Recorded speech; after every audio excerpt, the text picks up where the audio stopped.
paz, bom dia, mais uma vez.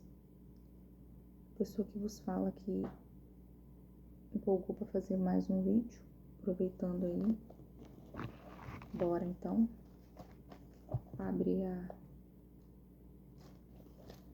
seu escudo, sua espada, em Gênesis capítulo 39 e 40.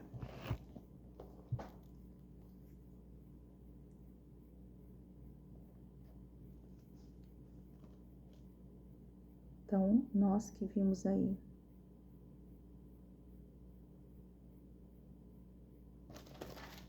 que José vira servo de Potifar e que a esposa de Potifar aí tenta abusar dele, ele não concorda e ele é levado para a prisão, para cárcere. Só que lá ele se dá bem na prisão, não se dá mal não, ele se dá bem, porque a mão do Senhor era com ele e ele passa a administrar lá a prisão. No verso de número 39, ele começa nos falando assim, José foi levado ao Egito e Potifar, oficial de Faraó, comandante da guarda do egípcio, comprou dos ismaelitas que o tinham levado para lá. O Senhor era com José e veio a ser homem próspero que estava na casa do seu senhor egípcio. Vendo Potifar que o Senhor era com ele e tudo que ele fazia, o Senhor prosperava em suas mãos, logrou José mercê perante ele, a quem servia, e ele o pôs por mordomo de sua casa. Ele passou às mãos tudo o que tinha.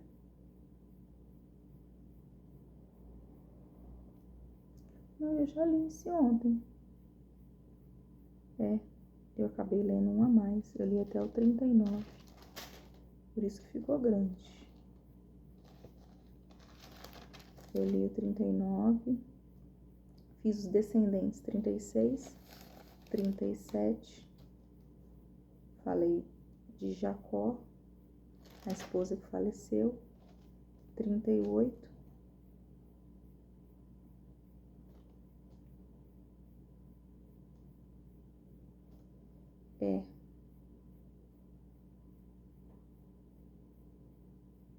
Eu acho que eu pulei o 38 ontem.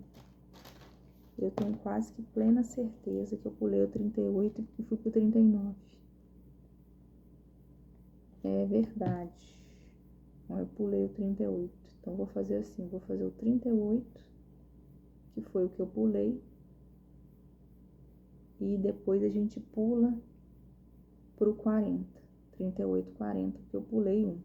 Beleza? Talvez por causa da terrível história aqui, né? Que aconteceu, que eu pulei 38. 38 é treva. Disse assim, Aconteceu por esse tempo que Judá se apartou dos seus irmãos e se hospedou na casa de um adulamita chamado Irã. Ali viu Judá filha de um cananeu chamado Sua. Ele a tomou por mulher e a possuiu. E ela concedeu e deu à luz a um filho, e o pai lhe chamou Tomou a conceder e deu à luz a um filho, e este deu o nome de Onã. Continuou ainda e deu à luz a outro filho, cujo nome foi Selá. E ela estava em Quezib, quando o teve. Judá, pois, tomou esposa para o seu primogênito. O nome dela era Tamar. Porém, o primogênito de Judá, era perverso perante o Senhor, pelo que o Senhor o fez morrer. Então, aqui tem Judá e Tamar, né? Então, aqui um textinho antes da vida de José, só para você entender, né? E aqui a gente vai falar do casamento de Judá. Primeiro momento ali, só para não ficar muito extenso, vai falar que Judá faz aí uma aliança com um homem, com a família de um homem, melhor dizendo, né? Toma para si uma esposa, o nome dela era Sua, e ele teve muitos filhos com ela, né? Então, ele acaba casando com um dos povos cananeus ali, misturou ali os povos, né? Lembrando que eles não gostam disso, né? Tido como uma afronta à identidade do povo de Israel. Isso que a gente já comentou, né? Porque eles têm uma fé diferente, eles professam de outra fé, tido como um povo pagão. Então não era visto com bons olhos, né? Não era bem enxergado aí. Essa mistura, vou colocar assim. Deus preza pela identidade de um povo aí, de uma nação. Aí depois a gente vai ver o nome dos filhos de Judá, né? E cada um dos seus descendentes. Vai dizer que também ele providenciou uma esposa para Er, né? O seu filho mais velho. E essa esposa era Tamar. E porque esse filho, Er, era perverso, o Senhor o castigou com a morte. Justiça divina aí deixou que ele morresse. E o verso 8, então disse Judá a Onã: possui a mulher de teu irmão, cumpre o levirato e suscita descendência a teu irmão. Sabia, porém, Anã que o filho não seria tido por seu, e todas as vezes que possuía a mulher de seu irmão, deixava o sêmen cair na terra, para não dar descendência ao seu irmão. Isto, porém, que fazia era mal perante o Senhor, pelo que também a este fez morrer. Então, olha só. Tamar, ela não havia tido filhos com Er, né? E pelo costume da época, o irmão mais velho, mais novo, alguém ali, deveria assumir essa esposa. E assim foi, né? No caso, o mais novo assumiu essa irmã, essa esposa, para dar continuidade aí à descendência.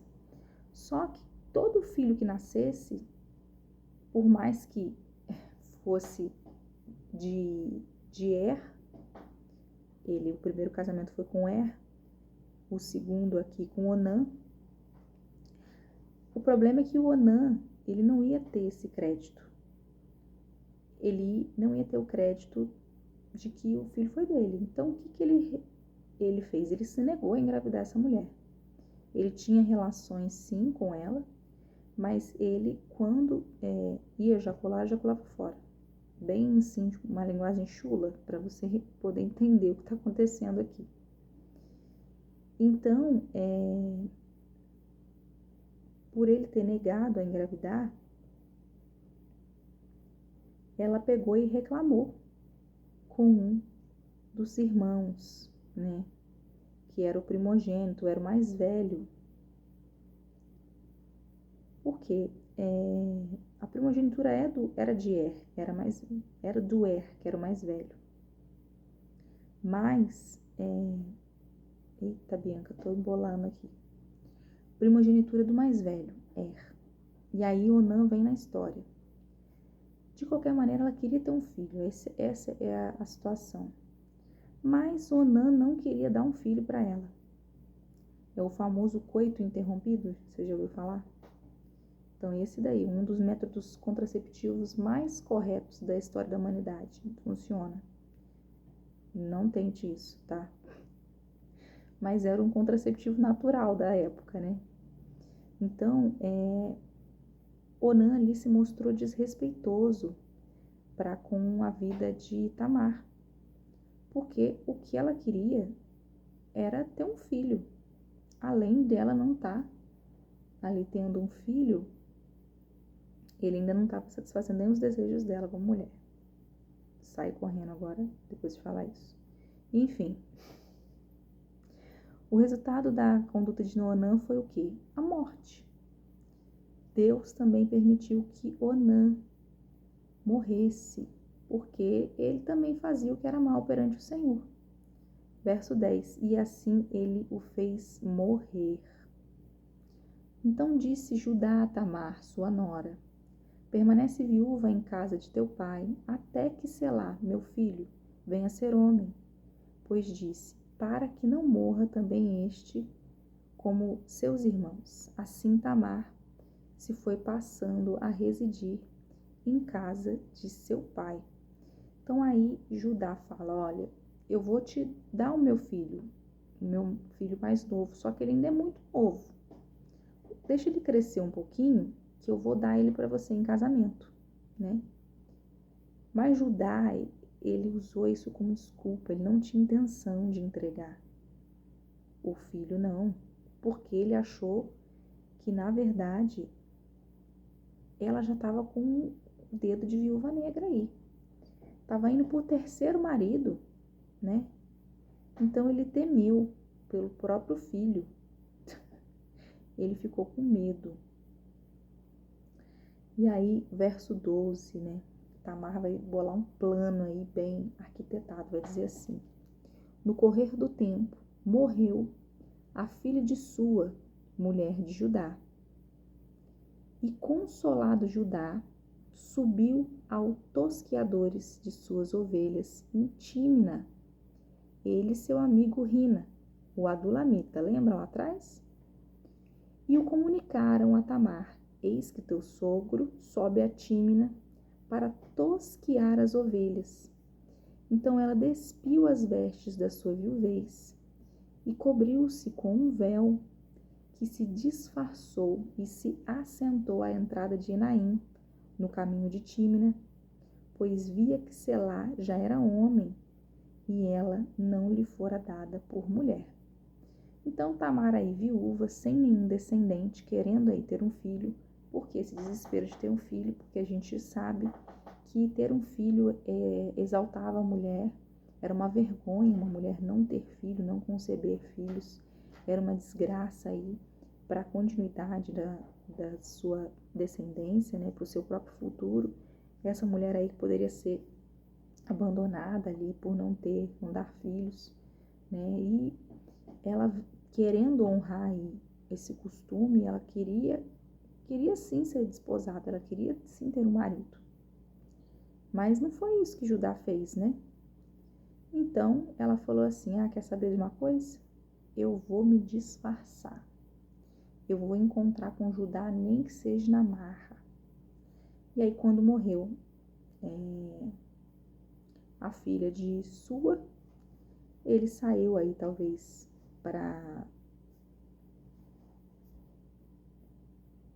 beber, não sei, né?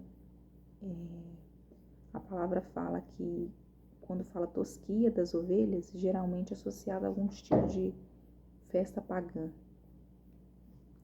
Mas aí Tamar, ela ficou ligada na história, como eu falei, né? Ela falou que vou garantir meu direito, vou garantir minha herança ao meu esposo, porque só tem homem falecido aqui na minha herança, eu quero é um vivo. Então ela se disfarçou e cobriu o rosto. Quando fala cobrir o rosto, é porque pelaquela cultura ela se disfarçou de prostituta. Então o plano dela era ter aí uma conduta imoral, mas ela queria era Judá. Ele não quer me dar o filho, então eu vou pegar o pai. Então ela planejou isso. Olha só que coisa doida.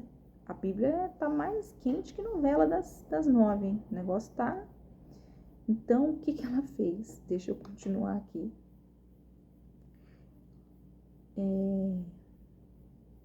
Se despiu das vestes de viuvez e vestiu uma veste que disfarçou. Sentou à entrada de Naim no caminho de Diná, pois via que Selá já era homem e não lhe fora dado por mulher. 15. Vendo a Judá, teve-a por meretriz, pois ela havia coberto o rosto. Então se dirigiu a ela no caminho e lhe disse: vem, deixe-me possuir-te, porque não sabia que era sua nora. Ela respondeu: que me darás para coabitares comigo? Como quem diz, né? Beleza, quer dou, mas e o pagamento? Quero receber antes. Ela pediu uma garantia, um pagamento. E aí ela fala, né? 17. Ele respondeu: enviar-te-ei um cabrito no rebanho. Perguntou ela: dar-me-ás penhor até que o mandes. Então, beleza, você vai me dar um cabrito, mas antes eu quero um sinal que você realmente vai mandar esse cabrito para mim não ficar, né, sem receber. E ele responde: que penhor te darei? Ela disse: o teu selo, o teu cordão e o cajado que seguras. Ele, pois, os deu e a possuiu, e ela concebeu dele. Então, realmente, levantou-se ela e se foi, tirou de sobre si o véu e tornou-se as vestes de sua viuvez.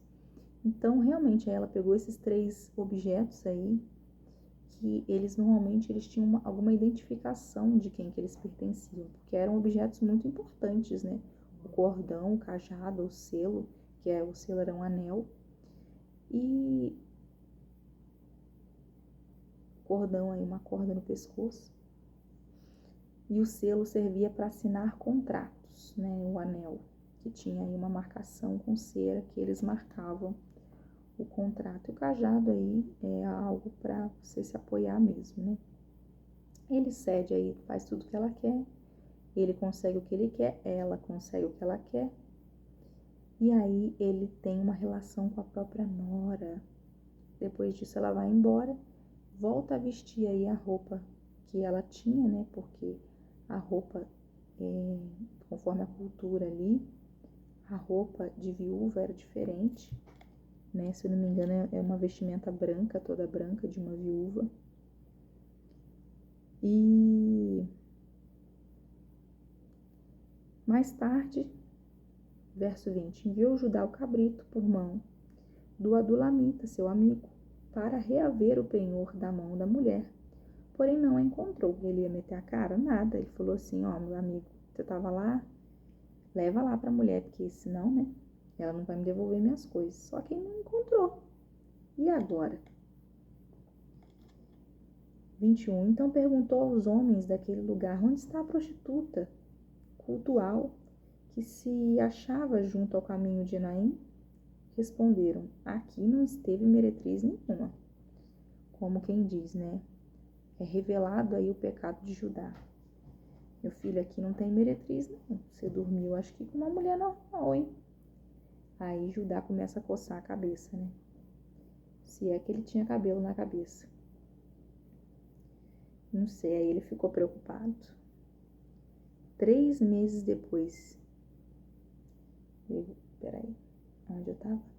Tendo voltado a Judá, disse: encontrei, não a encontrei. E também os homens do lugar me disseram: aqui não esteve prostituta cultual nenhuma. Respondeu Judá: que ela o guarde para si, para que não nos tornemos em opróbrio. Mandei-lhe com efeito o cabrito, todavia não achaste. Então ele falou assim: lavei minhas mãos, né? Eu fiz, ela não apareceu. Tomara que ela não venda aí ou faça algo com o meu bordão. E aí, passado 3 meses, foi dito a Judá que Tamar, tua nora, adulterou. Por que ele falou adulterou? Porque ela estava grávida. E aí os caras morreram antes, né? Então, ele falou assim: não, que negócio é esse? Vou encontrar com ela, por quê? Porque agora eu posso apedrejar até ela, né? Eu posso mandar queimar ela. Diz assim, ó, tirai-a fora para que seja queimada. Ficou com ódio, ficou com a raiva dela. Como assim? Viúva dos meus filhos não guardou a viuvez?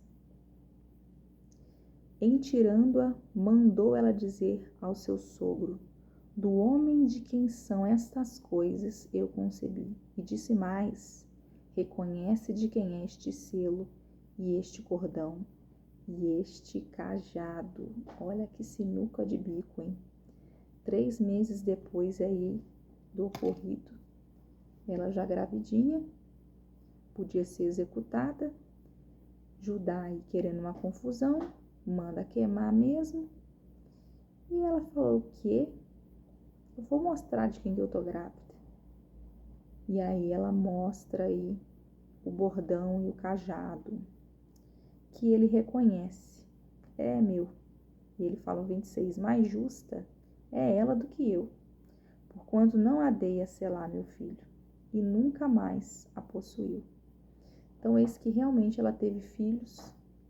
A palavra fala que ela teve gêmeos, o 27. E aconteceu que, estando ela para dar à luz, haviam gêmeos no seu ventre. Ao nascer, um pôs a mão fora, e a parteira, tomando-a, lhe atou um fio encanado e disse: este saiu primeiro. Mas recolhendo ele a mão, saiu o outro. E ela disse: como rompeste saída? E lhe chamaram Pérez. Depois lhe saiu o irmão, cuja mão estava o fio encarnado, e lhe chamaram Zera. Porque a questão do frio, né, de colocar ali um fio, para a questão de identificar, de marcar a primogenitura, né, como era importante essa questão da primogenitura, tinha que haver aí uma marcação, né? Então viram que o primeiro gêmeo não era o que tinha o fio, era o segundo, né? Então aí Tamar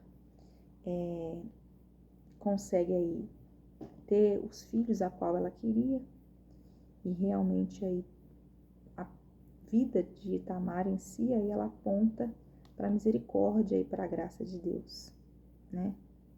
Assim como ela acabou sendo contada na genealogia de Cristo. Então, por mais que isso aí tenha acontecido e seja um escândalo para nós, meros mortais, ela também está incluída na genealogia de Cristo, né? Assim como Davi, como Boaz, né? Ruth, né? Deus às vezes usa da imperfeição humana para trabalhar aí na perfeição divina. Agora tá certo que eu pulei um capítulo. Vamos pro 40. Diz assim, ó: José interpreta sonhos na prisão. Passadas essas coisas, aconteceu que o mordomo do rei do Egito e o padeiro ofenderam o seu senhor, o rei do Egito. Indignou-se Faraó contra os dois oficiais, o copeiro-chefe e o padeiro-chefe. Indagou detê-los na casa do comandante da guarda, no cárcere onde José estava. Então aí as reviravoltas de Deus, né? O comandante da guarda pô-los a cargo de José, para que ao servisse e por algum tempo estivessem na prisão. E ambos sonhavam, cada um o seu sonho, na mesma noite, cada sonho com a sua própria significação, o copeiro e o padeiro do rei do Egito, que se achavam encarcerados. Vindo José pela manhã, viu-os e eis que estavam turbados. Então perguntou aos oficiais de Faraó, que com ele estavam no cárcere da casa do seu senhor, porque tendes hoje triste o semblante? Eles responderam, tivemos um sonho e não tem quem o possa interpretar. Disse-lhe José, porventura, não pertencem a Deus as interpretações? Contai-me o sonho. Então aí, dois oficiais são presos, o copeiro tem um sonho, o padeiro tem um sonho. O sonho do copeiro era o seguinte: em meu sonho havia uma videira perante mim, e na videira a uva, né, havia 3 ramos. Ao brotar a vide, havia 3 flores, e seus cachos produziam uvas maduras. O copo de Faraó estava na minha mão. Tomei as uvas, as espremi no copo de Faraó e o dei na própria mão de Faraó. Então lhe disse José, esta é a sua interpretação. Os 3 ramos são 3 dias. Dentro ainda de 3 dias, Faraó te reabilitará e te reintegrará no teu cargo. E tu lhe darás o copo da própria mão, dele segundo o costume antigo, quando lhe eras copeiro.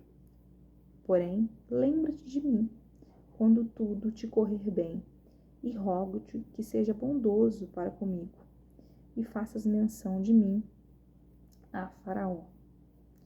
Então aí, eles ali presos, têm cada um sonho, e aí José interpreta os sonhos por intermédio de Deus, né? O sonho aí é um meio de discernir o futuro, né? Ali os sábios, eles usavam os sonhos para dizer o futuro aí de Faraó. Então, por isso, né, haviam muitos sábios, né, muitos, não mestres a palavra, né, mas muitos videntes, né, que interpretavam profissionais, assim, nessa área, vou colocar assim, né, e esses 2 aí, estando na prisão, não tinha quem interpretasse. E aí, mesmo eles não tendo a mesma fé, provavelmente, ele fala assim, não, meu Deus vai ter uma interpretação verdadeira a respeito do sonho de vocês. E aí ele interpreta o sonho do copeiro no primeiro momento, né? O sonho aí, em que o copeiro, ele voltaria para a presença aí de Faraó e não morreria, né? Garantia ali que daria tudo certo. E o segundo sonho, o sonho do padeiro-chefe, verso 16, diz assim, ó: vendo o padreiro-chefe que a interpretação era boa, disse a José: eu sonhei também. E eis que 3 cestos de pão, alvo, me estavam sobre a cabeça. E no cesto mais alto havia de todos os manjares de Faraó, arte de padeiro. E as aves as comiam do cesto na minha cabeça. Então lhe disse José: a interpretação é essa. 3 cestos, 3 dias. Dentro ainda de 3 dias, Faraó te tirará fora a cabeça. Cortem-lhe a cabeça. É bem isso. E te pendurará no madeiro, e as aves te comerão as carnes. No 3º dia, que era aniversário de nascimento do Faraó, deu este um banquete a todos os seus servos, e no meio destes reabilitou o copeiro-chefe e condenou o padeiro-chefe. Ao copeiro-chefe reintegrou no seu cargo, no qual dava o copo na mão de Faraó. Mas ao padeiro-chefe enforcou, como José havia interpretado. O copeiro-chefe, todavia, não se lembrou de José, porém dele se esqueceu. Que triste, né? Ele que havia interpretado corretamente o primeiro sonho e o segundo, mas aí naquela ocasião em que o copeiro voltou e o padeiro morreu, o copeiro não lembrou, não soube mencionar, olha, foi isso que aconteceu lá na prisão, né? Tira José de lá, que José é bom para interpretações. Poderia ser esse um argumento, mas assim não o foi. E agora vamos para Mateus capítulo 11. Mateus 11 diz assim: ora, tendo acabado Jesus de dar estas instruções a seus 12 discípulos, partiu dali a ensinar e a pregar nas cidades deles. Quando João ouviu no cárcere falar das obras de Cristo, mandou por seus discípulos perguntar-lhe: és tu, porém, que estava para vir, ou havemos de esperar outro? E Jesus, respondendo, disse-lhe: ide e anunciai a João o que estáis ouvindo e vendo. Os cegos veem, os coxos andam, os leprosos são purificados, os surdos ouvem, está sendo pregado o evangelho. E bem-aventurado é aquele que não achar em mim motivo de tropeço. Então aí o João Batista, que havia sido preso, lá na prisão ele começa a ouvir os rumores da pregação de Cristo, né? Então ele fala, realmente preguei para todo canto aí, fiz as obras de Jesus, as obras de Deus, levei as boas novas, falei aí da lei de Moisés, falei sobre tudo, mas Isaías fala que viria o Cristo, viria o Messias, e é ele mesmo. Eu batizei lá, eu vi a pomba descer, eu ouvi um trovão, uma voz, mas é certeza, é ele mesmo? Eu não preciso esperar outro, é certeza? Então, João queria ter certeza que era realmente o Cristo. E aí ele fala, realmente sou eu sou o Cristo. E você vai ver quantos milagres têm acontecido, quantas pessoas realmente têm sido curadas, né?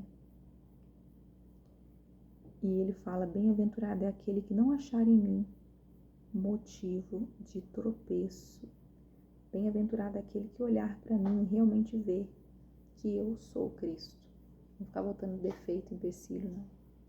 Se você olha para mim, já olha com os olhos de que eu sou Cristo, então você é bem-aventurado mais do que feliz. E aí o verso 7 ele vai falar assim, então, em partindo eles, passou Jesus a dizer ao povo a respeito de João, que saíste a ver no deserto? Um caniço agitado entre o vento? Sim, que saístes a ver? Um homem vestido de roupas finas? Ora, os que vestem roupas finas assistem aos palácios reais. Mas para que saístes? Para ver um profeta? Sim, eu vos digo, é muito mais que profeta.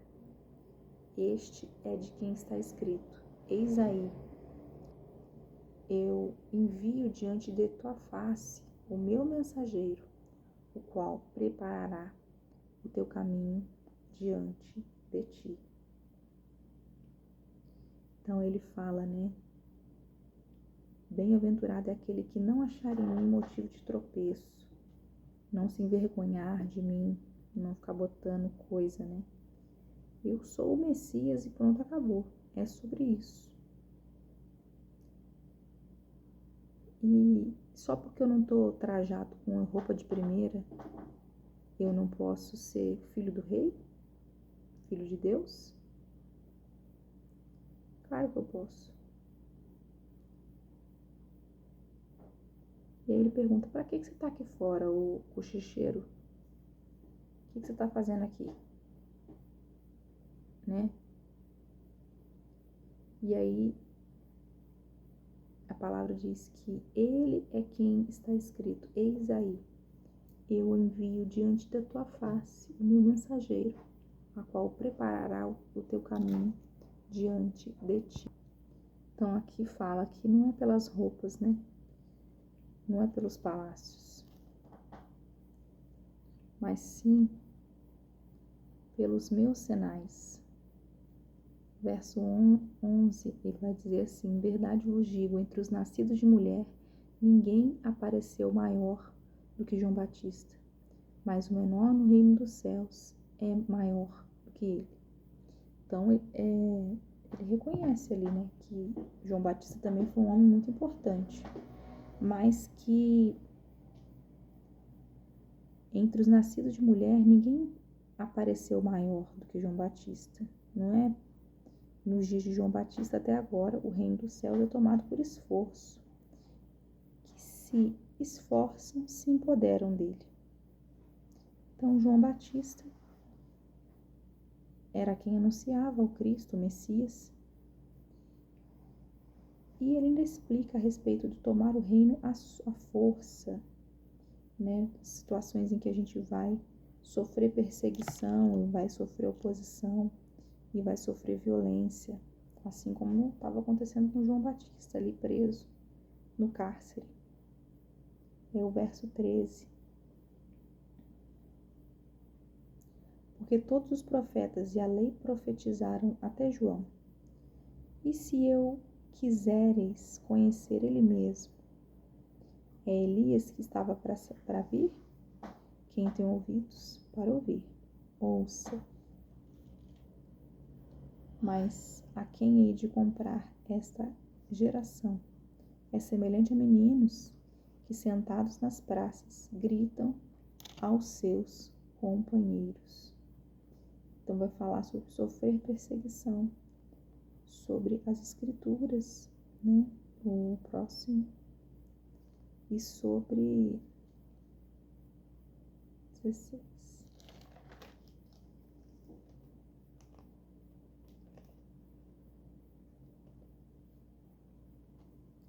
E sobre... Acabei de ler aqui, ó. Mas a quem hei de comparar esta geração? É semelhante a meninos que, sentados nas praças, gritam aos seus companheiros. Então aí compara eles, né, com crianças levadas, agitadas, que não ficam quietas, não ficam paradas. E fala assim: nós, vós tocamos flauta e não dançastes, entoamos lamentações e não pranteastes. Pois veio João, que não comia nem bebia, e dizia: tem demônio. Vejo o Filho do Homem, que come e bebe, e dizem: eis aí um glutão, bebedor de vinho, amigo de publicanos e pecadores. Mas a sabedoria é justa por suas obras. Então aí as pessoas que poderiam ter alguma dúvida, João já estava vários dias em jejum, então já estava num tete a tete com Deus há muito tempo ali. Então ele realmente estava sendo confrontado, claro que o organismo estava fraco já, mas o próprio Filho do Homem fala, né, que ele era um glutão, comia muito, bebia muito, e que ele fazia outras coisas que desagradavam, né, os filhos. Tanto é que os filhos foram embora e nunca mais quiseram contato. Então passou Jesus a increpar as cidades, nas quais ele operara numerosos milagres, de fato, de não se terem aprendido.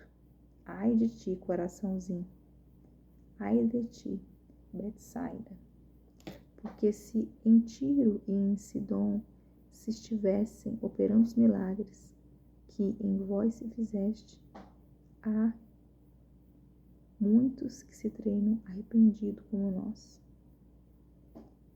E contudo vos digo, no dia do juízo haverá, não sei, haverá sinais.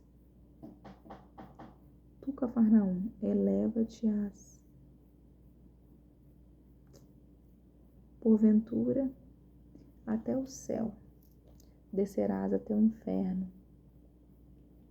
Porque se em Sodoma se tivessem operado os milagres que em ti que fizeram perante ela, e aí a palavra fala: digo-vos, porém, que menos rigor haverá no dia do juízo para com a terra correta. Por aquele tempo, exclamou Jesus, gravou de ter com ele sempre ali, né? Ao mesmo tempo, causa uma exclamação ali para com Jesus. Ele nos doa a camisa sempre do céu e da terra.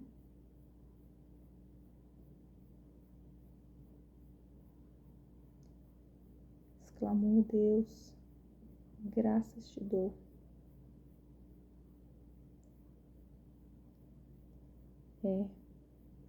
Sim, porque ontem ela tomou um banho e a cabeça dele está a mil, né? Em último caso, eles pretendiam violá-la. Tomai para si o meu jugo e aprendei de mim, porque sou manso e humilde de coração, porque o meu lugar é suave e o seu fardo é leve. A palavra diz assim, por muitas vezes, claro que sim, né? E fala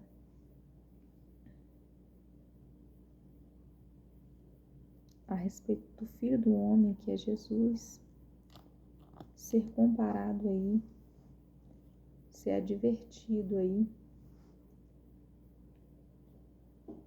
por homens com mais poder aquisitivo. A palavra fala que meu jugo é suave e meu fardo é leve. Então, essa é a palavra de Deus, Gênesis 11, bem rapidinho, né? Vinde após mim, todos vós que estáis cansados e sobrecarregados, e eu vos avisarei. Para você botar aí por na boca, provavelmente amanhã, né? Agora de noite não dá muito certo. Então aí vai mostrar que Jesus tinha roupas rústicas, né? Um pano de cinza, cabeça com sinal de luto, arrependimento, menos para rigor. Será que mudou alguma coisa?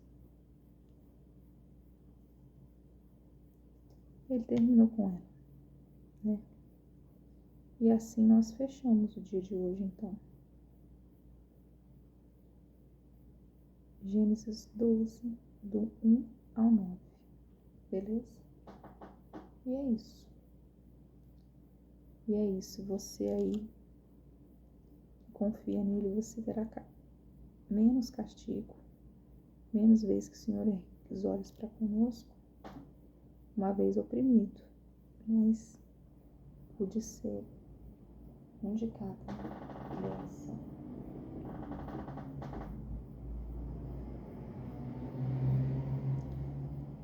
E o próximo é o 12 de Mateus e o restante lá de Gênesis. Amém? Vamos orar? Deus, eu quero agradecer, Pai, por esse momento. Tomou? O sono tá batendo na porta. Então, aqui fala do jugo, né? O jugo que é colocado sobre os animais, aquele de madeira, assim. Por mais forte que o touro, que o burro,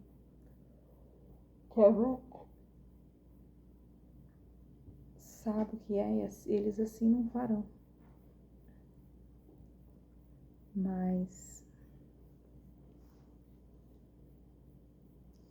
pode deixar que os transportes eu vou arcar, assim falando, um dos descendentes, e a carga ela vai ser um fardo, algo que a pessoa possa carregar de evidências. E aí ele dá uma ideia para João reconhecer essa cidade como sendo sua. Ele resolve vender ou alugar, agora não lembro. Posso mandar mensagem para ela, te mandar mensagem. Aí você vê com ela. Hã? Não. O que eu falei? Coisa com coisa já não mais. Então é isso, gente. É isso. Obrigada aí mais uma vez. Eu já não tô falando mais coisa com coisa, porque eu já tô dormindo em pé.